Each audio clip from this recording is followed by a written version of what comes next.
Gəncə şəhər məhkəməsində son qəbul imtahanlarında qanunsuz texniki vasitələrdən istifadə halları ilə bağlı cinayət işi üzrə təqsirləndirilən təhsil eksperti Kamran Əsədov və tarix müəllimi Gündüz Abbasovun məhkəməsi keçirilib.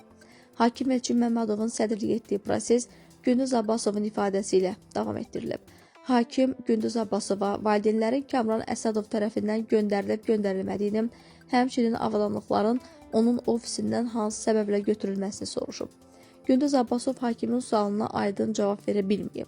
Ardınca təqsirləndirilən şəxsə imtahanda tapşırılan Şəmkir rayonunda xüsusi qurğu ilə cavablandırılması haqqında suallar verilib. Gündüz Abbasov orada bir neçə müəllimin olmadığını deyib.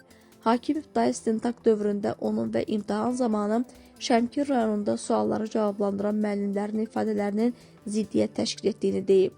Hakimin müəllimlərə nə vəd etmişdi sualına Gündüz Abbasov yenə də tam cavab verə bilməyib.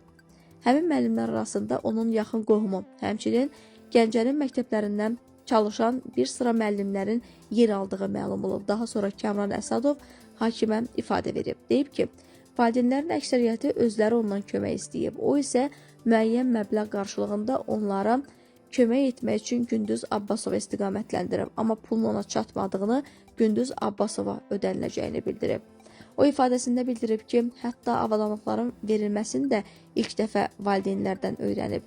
Bütün bunların qarşılığında isə alınan pulları geri qaytardığını vurğulayıb. Pullar qaytarılan zaman özünün ofisdə olmadığını bildirib. Qeyd edək ki, növbəti məhkəmə iyunun 11-i saat 15:00-da keçiriləcək.